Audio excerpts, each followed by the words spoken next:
Hello guys, welcome back to another episode of the Hazardous Artist series. Woo! Yeah, so I apologize for not posting last week. I completely and totally had the biggest brain fart of all time and forgot that I had to record a new episode of the Hazardous Artist. So here I am recording a new Hazardous Artist series episode for this week. And I just want to say that there are doodles on the screen right now because I had recorded one previous to this one, and 3/4 of the way through I said I don't like this recording and stopped the recording.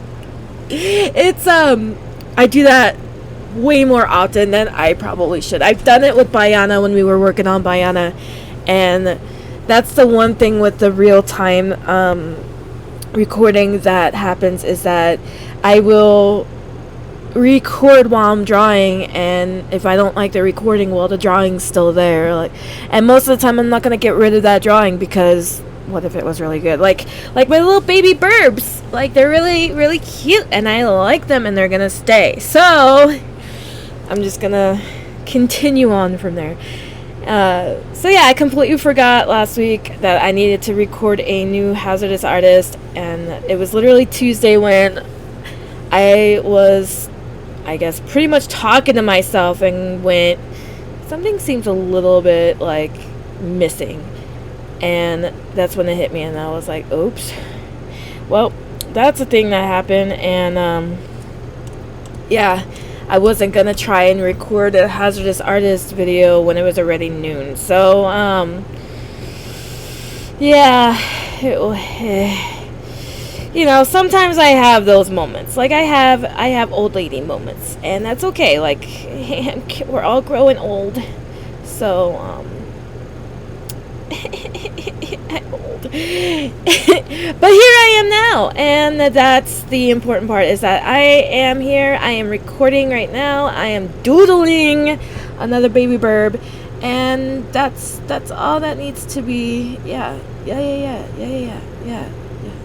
So you guys, I guess the last time we had spoken was when I started my new job, and I really like my job, and pretty much I'm just out in the field, and I do things out in the field, and I gather data, essentially is what I do.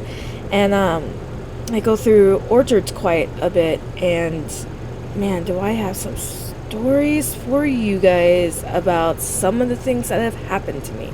So we're going to start with one of my favorites. It was my first week. It was after Ken dropped the bombshell on me. So it was after all of that. I'm not going to say that it was the cause of this, because it wasn't. But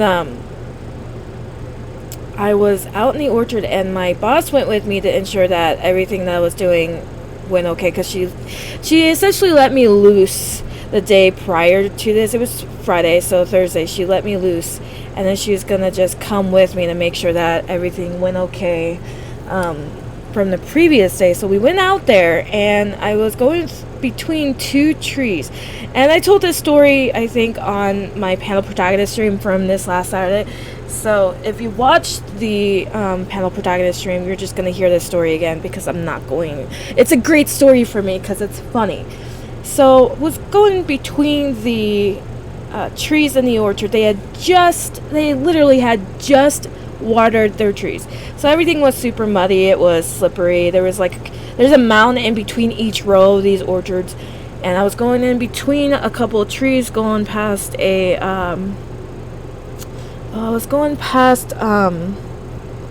row so I can get to where I needed to go. And as I was going past said row, my foot slipped in the mud, and in my panic, because when you slip and fall, there's an instinct to try and grab onto something. I grabbed a tree branch, which would have been fine, except the tree branch was not sturdy. It was flimsy. So as I grab this tree branch, I am just slow motion, and I wish I was kidding, it really was just slow motion falling to the ground, and not like on my butt, which would have been like way less, hurtful to my pride, but I fell flat on my back, completely, utterly flat on my back. And as I was getting up, because I wasn't hurt, there was no pain. I didn't feel it because there was, it's mud.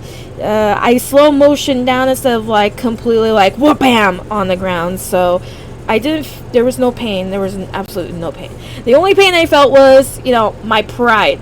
And I have to commend my boss, actually, because if I was in her position, I would have busted out laughing in the most unprofessional way possible. But she asked if I was okay, and the first thing out of my mouth, which, I've said it like 3 times now, is that, yeah, I'm fine, I just hurt my pride. And then we just continued on from there. And what makes this story even better was that actually this past Friday, I mentioned the story again because on Fridays we do maintenance around the company building, and we were just, a couple coworkers and I were just doing, the usual maintenance. And I retold the story, and my boss just started laughing and retelling it in her own viewpoint. And I started laughing because she started laughing, and it was legitimately like the most relatable. She didn't seem like my boss it seemed like we were just friends having a conversation about the dumbest thing I did that week, or in this case 2 weeks ago. And she was explaining how she didn't want to laugh, and I was commending her for that was pretty impressive that you could keep a straight face the entire time I was just falling to the mud. And she was explaining how there was mud just caked all over my back and my pants, and I just died laughing. It was a really great day, just talking about how I completely just bombed it. So yeah, it's safe to say that I really enjoy my job and the people that I work with just for that reason.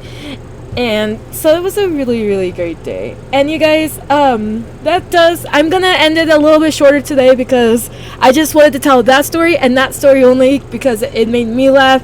It has definitely been down in history in my boss's journaling,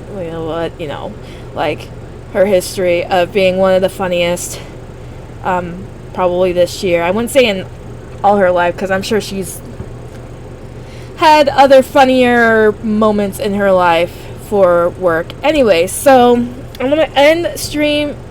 Oh my god, this is not panel protagonist, this is Hazardous Artist. I'm gonna end the recording here, and we'll continue on, not next week but the week following.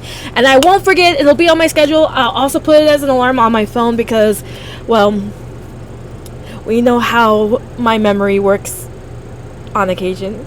So thank you for coming on this journey. I am really enjoying these doodles of the baby burbs. I will add them to my cutesy animal series once I am done with them. I'm hoping the next stream will be longer. I may bring in a guest. I haven't decided if I was going to bring in a guest next week or not. Mainly because I have to speak with said guest to make sure that she'll be available. And you probably already know who I'm thinking about. So, yeah. My baby burbs, everyone. Thank you for joining me, and join me next time on the Hazardous Artist series. The same time, same place. And yeah. But until then, you guys, dare to create.